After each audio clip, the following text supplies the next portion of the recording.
Welland City Council has two new members at the table this term. In Ward 6, Jamie Lee edged Jim LaRouche, a veteran, by just one vote in October. And in Ward 3, our next guest, Sharmila Setaram, beat the incumbent, John Mastriani, for the seat. Congratulations on that victory. Thank you very much, Mike. You're a rookie. What prompted you to run, Sharmila?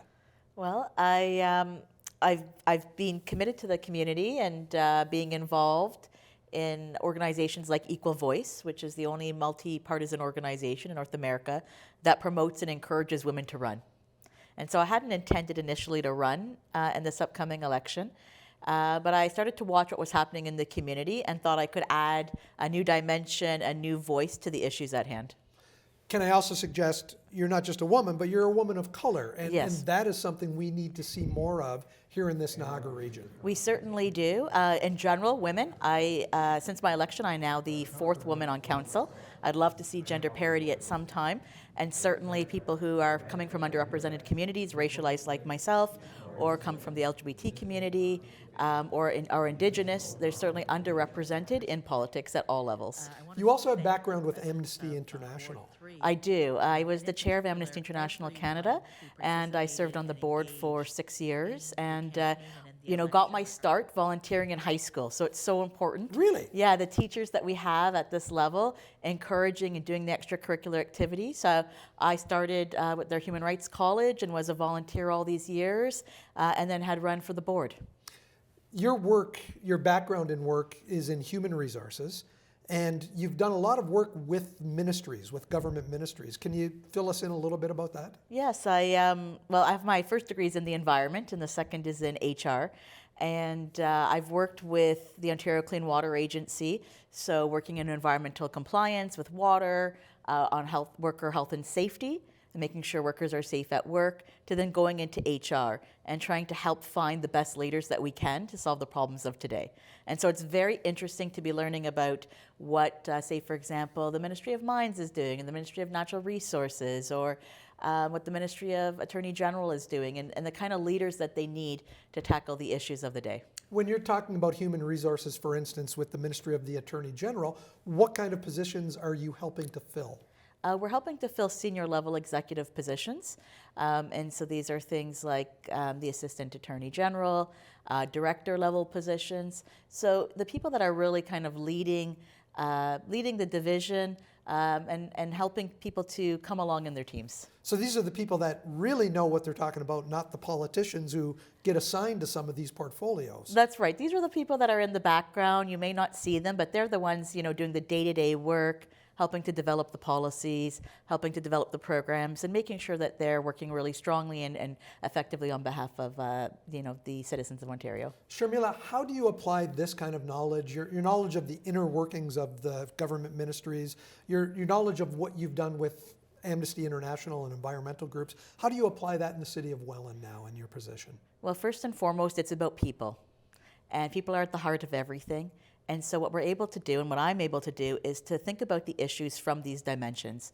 So when we're talking about the budget, which will be coming up, it's thinking about how do we get people more services effectively, how are they accessible, and how are we presenting everybody's voices as much as possible in those issues. So my background in HR is thinking about our talent strategies and what these look like, what are the needs of the workplace today and tomorrow, and how are we resourcing that, to even in the environment when we're talking about how do we get more trees into our community.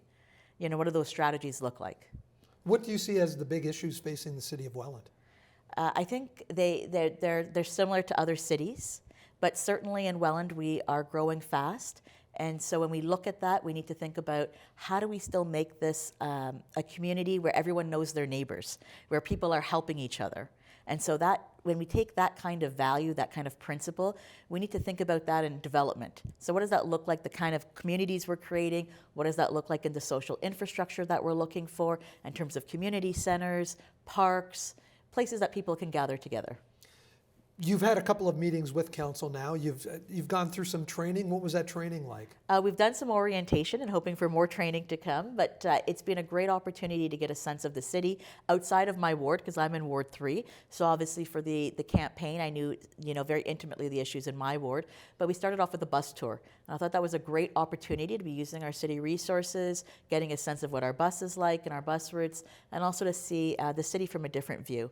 And we've now been spending some time socially and, informally getting to know each other as individuals and people and what our priorities are.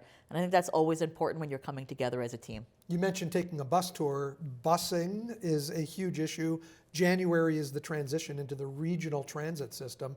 Welland was reluctant to sign on to that for quite a while, but it's happening, and Welland is a part of it.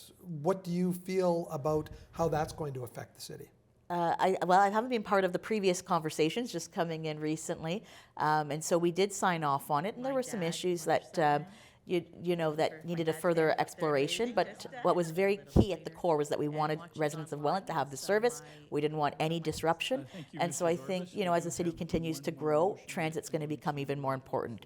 We're already hearing about potentially more services that residents in Welland would like in terms of smaller buses more frequently, and considering bus routes between Welland and the GO train station in St. Catharines, or the GO train station in Niagara Falls. So kind of thinking about the other needs that are also developing as our community continues to grow. Are those issues important to keep youth from leaving Welland once they become adults? I think it's one of the key issues. I think youth, I can't speak for all of youth, but I think it's the time in your life when you go to explore and you learn. But we know that people are coming back to Welland, and what we need to have is that housing is affordable, we need to have that jobs are here, and of course transportation is key to that as well. Sharmila, thank you so much for joining us today. Congratulations on your victory and good luck in the next 4 years. Thank you very much.